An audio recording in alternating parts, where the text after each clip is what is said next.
በላቲን አሜሪካዋ ሀገር ቬኔዙዌላ ላይ ወራትን የተሻገረ የፕሮፓጋንዳ ጦርነት ከፍተው በመጨረሻም የዴልታ ፎርስን ወደ ካራካስ በማሰማራት ከ30 ደቂቃ ባነሰ ወታደራዊ ኦፕሬሽን በፕሬዝደንት ኒኮላስ ማዱሮና በባለቤታቸው ቀዳማዊት እመቤት ሲሊያ ፍሎሬስ እጅ ላይ ካቴና ያጠለቁት የአሜሪካው ፕሬዝደንት ዶናልድ ትራምፕ አሁን ደግሞ ፊታቸውን ወደ ኢራን አዙረዋል። በተለይም ደግሞ በኢራን ለሳምንታት የዘለቀ ህዝባዊ ተቃውሞ መቀስቀሱን ተከትሎ የሀገሪቱ እስላማዊ መንግስት በተቃዋሚዎች ላይ እየፈጸመ ያለው ግድያና አፈና ትራምፕን ከማስጠንቀቂያ ወደ ተግባራዊ እርምጃ እንዲሸጋገሩ አድርጓል። በዚህም አወዛጋቢውና ቢሊዮነሩ የአሜሪካው ፕሬዝደንት ዶናልድ ትራምፕ የኢራን ህዝባዊ ተቃውሞ ከተጀመረ ወዲህ ምናልባትም ከቃል ማስጠንቀቂያዎች የዘለለውን ተግባራዊ እርምጃ በትላንትናው ዕለት ይፋ በማድረግ በኢራን አስተዳደር ላይ አደገኛ በትራቸውን አሳርፈዋል። ፕሬዝደንት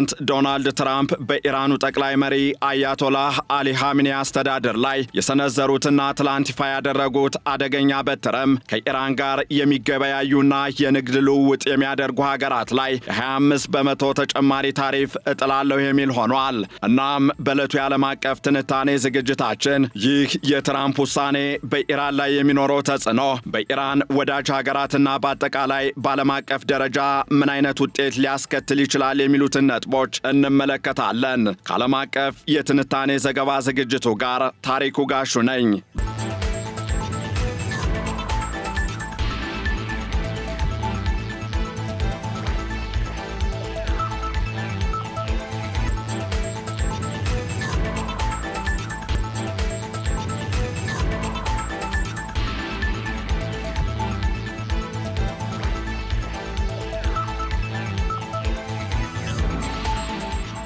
በኢራን ውስጥ ላለፉት ሳምንታት የተቀሰቀሰው ጸረ መንግስት ተቃውሞ ወደ ከፋ ደረጃ መሸጋገሩን ተከትሎ የዓለም ፖለቲካ ትኩረት በዋሽንግተንና በቴህራን መካከል ባለው ፍጥጫ ላይ አርፏል። በኢራን የኢኮኖሚ ውድቀት፣ የገንዘብ ምንዛሬ መላሸቅና በመንግስት የአስተዳደር ብልሹነት የተማረረው ህዝብ ወደ አደባባይ በመውጣት የለውጥ ጥያቄ እያቀረበ ይገኛል። የሰብአዊ መብት ተሟጋች ድርጅቶች እንደሚሉት ከሆነ እስካሁን በተቃውሞ እንቅስቃሴው ከ600 በላይ ዜጎች በኢራን የጸጥታ ኃይሎች ተገለዋል። ይህንን የሰብአዊ መብት ጥሰት የኢራን መንግስት የሚከተለውን የኃይል እርምጃ ለመግታት ፕሬዝደንት ዶናልድ ትራምፕ ጠንከር ያሉ የኢኮኖሚና ወታደራዊ አማራጮችን ይፋ እንደሚያደርጉ ሲጠበቅ ቢቆይም አሁን ግን ትራምፕ ወደ ተግባራዊ እርምጃ የተሸጋገሩ ይመስላል። በዚህም ትራምፕ በትላንትናው ዕለት አስተዳደራቸው ከኢራን ጋር የንግድ ግንኙነት በሚያደርጉ ሀገራት ላይ የ25 በመቶ የታሪፍ ጭማሪ ማድረጉን ይፋ አድርገዋል። የትራምፕ አስተዳደር በኢራን ላይ የያዘው አቋም የቀድሞውን ከፍተኛ ጫና ወይም ማክሲመም ፕሬዠር የማሳደር ፖሊሲ ይበልጥ ያጠናከረ ሲሆን ይህም በኢራን የውስጥ ፖለቲካና በዓለም አቀፍ የንግድ ግንኙነት ላይ አዲስ ምዕራፍን ከፍቷል። ከዚህ ጋር በተያያዘም ሊተላለፉ የሚችሉ ውሳኔዎችና የቀረቡ አማራጮችን በተመለከተ ፕሬዝደንት ዶናልድ ትራምፕ በኢራን ጉዳይ ላይ ሁለት ዋና ዋና ውሳኔዎችና ዝግጅቶችን አድርገዋል። የመጀመሪያውና ፈጣን ተግባራዊነት ያለው ውሳኔ የኢኮኖሚ ማዕቀብ ሲሆን ይህም ከኢራን ጋር የንግድ ግንኙነት ባላቸው ሀገራት ላይ የ25 በመቶ ታሪፍ ወይም ቀረጥ መጣል ነው። ትራምፕ ይህንን ውሳኔ የመጨረሻና የማይሻር በማለት የገለጹ ሲሆን ዓላማውም ኢራንን ከዓለም አቀፍ የንግድ መስመር ሙሉ በሙሉ በማግለል ገቢዋን እንዲደርቅ ማድረግ ነው። ይህ ታሪፍ በኢራን ላይ ብቻ ሳይሆን ከኢራን ጋር የንግድ ልውውጥ በሚያደርጉ እንደ ቻይና፣ ህንድ፣ ቱርክና የተባበሩት አረብ ኤሚሬቶች ባሉ ሀገራት ላይም ቀጥተኛ ጫናን የሚያሳድር ይሆናል። በሁለተኛ ደረጃ ደግሞ ፕሬዝደንቱ በኢራን ላይ ሊወሰዱ ስለሚችሉ ወታደራዊና ምስጢራዊ እርምጃዎች ሰፊ ማብራሪያ ተሰጥቷቸዋል። ከፔንታገን የተገኙ መረጃዎች እንደሚያመለክቱት ከሆነ ትራምፕ የረዥም ርቀት ተወንጫፊ ሚሳይሎችን ከመጠቀም ጀምሮ እስከ ሳይበር ጥቃትና የስነ ልቦና ዘመቻ ወይም ሳይኮሎጂካል ዋርፌር ድረስ ያሉ አማራጮችን እየመረመሩ ይገኛሉ። ምንም እንኳን ፕሬዝደንቱ ለዲፕሎማሲያዊ እንቅስቃሴ ቅድሚያ እንደሚሰጡ ቢገለጽ ቢገልጽም የኢራን መንግስት በተቃዋሚዎች ላይ የሚያደርሰውን ግድያ ከቀጠለ ግን በጣም ጠንካራ እርምጃ እንደሚወስዱ አስጠንቅቀዋል። ትራምፕ በግልጽ እንደተናገሩት የአሜሪካ ጦር በማንኛውም ጊዜ አስፈላጊ ሆኖ ሲገኝ ኃይልን ለመጠቀም ዝግጁ ነው። የትራምፕ ውሳኔ በቴህራን የሚገኘውን የሃይማኖታዊ አገዛዝ በሁለት አቅጣጫዎች ክፉኛ እየጎዳ ይገኛል። በኢኮኖሚ በኩል አዲሱ የ25 በመቶ ታሪፍ በኢራን ላይ የተጣለውን ማዕቀብ ይበልጥ ያጠናክረዋል። አገሪቱ ቀድሞውኑ በከፍተኛ የዋጋ ግሽበትና በምግብ እጥረት እየተሰቃየች ባለችበት በዚህ ወቅት የንግድ አጋሮቿ ከአሜሪካ ጋር ያላቸውን ግንኙነት ላለማበላሸት ሲሉ ከኢራን ጋር ያላቸውን ግንኙነት እንዲያቋርጡ ይገደዳሉ። ይህም በኢራን ውስጥ የምግብ ዋጋ በ70 በመቶ እንዲጨምር ያደረገውን ቀውስ ይበልጥ በማባባስ በመንግስት ላይ ያለውን የህዝብ ቁጣም ይጨምራል።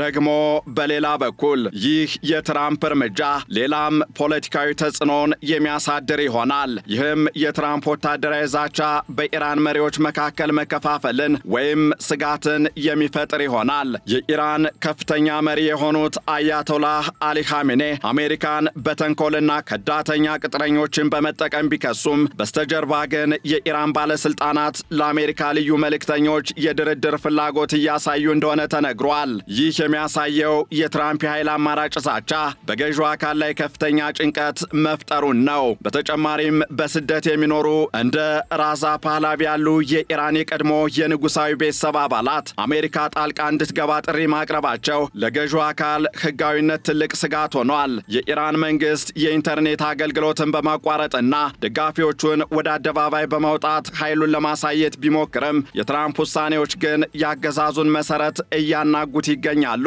በሌላ በኩል ደግሞ ፕሬዝደንት ዶናልድ ትራምፕ በትላንትናው ዕለት ያሳለፉት ውሳኔ ከኢራን ድንበር አልፎ በዓለም አቀፍ ደረጃ ከፍተኛ የፖለቲካና የኢኮኖሚ ቀውስን ሊያስከትል ይችላል። በመጀመሪያም የ25 በመቶ ታሪፍ በዓለም ታላላቅ ኢኮኖሚዎች ላይ ጫናን የሚያሳድር ይሆናል። ለአብነትም ቻይና የኢራን ዋነኛ የነዳጅ ገዢ እንደመሆኗ ይህ ውሳኔ በአሜሪካና በቻይና መካከል ያለውን የንግድ ግንኙነት ያሻክረው ይችላል። እንደ ህንድና ቱርክ ያሉ ሀገራትም ቢሆኑ ከኃይል አቅርቦት ፍላጎት ጋር በተያያዘ ከአሜሪካና ከኢራን አንዳቸውን እንዲመርጡ ይገደዳሉ። ይህም በዓለም አቀፍ የንግድ ስርዓት ላይ አለመረጋጋትን የሚፈጥር ይሆናል። ደግሞ በሌላ በኩል በአካባቢው ላይ ያለው የወታደራዊ ስጋት የነዳጅ ዋጋን ሊያናጋው ይችላል እየተባለም ይገኛል። የፋርስ ባህረ ሰላጤ ለዓለም የነዳጅ አቅርቦት ወሳኝ መስመር በመሆኑ ማንኛውም የአሜሪካና የኢራን ወታደራዊ ግጭት የነዳጅ ዋጋ በከፍተኛ ሁኔታ እንዲጨምር ሊያደርግ ይችላል። ይህ ደግሞ በዓለም ዙሪያ ባሉ ድሃ ሀገራት ላይ የዋጋ ግሽበትን ሊያስከትል ይችላል። ከዚህ በተጨማሪም የአሜሪካ የሳይበርና የስነ ልቦና ዛቻ አማራጮች በዲጂታል ዓለም ውስጥ አዲስ አይነት ግጭትን ሊቀሰቅሱ ይችላሉ። የኢራን መንግስት ለዚህ እርምጃ ምላሽ ለመስጠት በአካባቢው ባሉ የአሜሪካ ጥቅሞች ወይም አጋር ሀገራት ላይ ጥቃት ሊሰነዝር እንደሚችል መገመቱ የመካከለኛው ምስራቅን ቀውስ ወደ ዓለም አቀፍ የደህንነት ስጋትነት ሊቀይረው ይችላል። እናም የፕሬዝደንት ዶናልድ ትራምፕ የቅርብ ጊዜ ውሳኔዎች በኢራን ላይ ያላቸውን የማይለወጥና ጠንካራ አቋም የሚያንጸባርቁ ሆነው እየታዩ ነው። በንግድ አጋሮች ላይ የተጣለው የ25 በመቶ ታሪፍና የቀረቡት ወታደራዊ አማራጮች የኢራንን ገዢ አካል ወደ ድርድር ጠረጴዛ ለማምጣት ወይም ደግሞ በውስጥ ተቃውሞ እንዲዳከም ለማድረግ ያለሙ ናቸው። የኢራን መንግስት በህዝቡ ላይ የሚወስደው የኃይል እርምጃ ለአሜሪካ ጣልቃ ገብነት መንገድ እየከፈተ ሲሆን ይህም የሀገሪቱን የኢኮኖሚና የፖለቲካ መረጋጋት ከባድ ፈተና ውስጥ ጥሎታል። በዓለም አቀፍ ደረጃም እነዚህ ውሳኔዎች የንግድ ጦርነትን ሊቀሰቅሱና የመካከለኛው ምስራቅን ጂኦፖለቲካዊ መልክ ሊቀይሩ የሚችሉ ናቸው። በመሆኑም በቀጣይ ቀናት የሚካሄዱት የዋይት ሀውስ ስብሰባዎችና የኢራን መንግስት የሚሰጠው ምላሽ በቀጠናው ሰላም ወይም ጦርነትን እንዲሰፍን የማድረግ እድል ይኖራቸዋል። ይህንን ዓለም አቀፍ ትንታኔ ስናዘጋጅ ቢቢሲ፣ ሮይተርስና ኤፒ ኒውስን በዋቢነት ተጠቅመናል።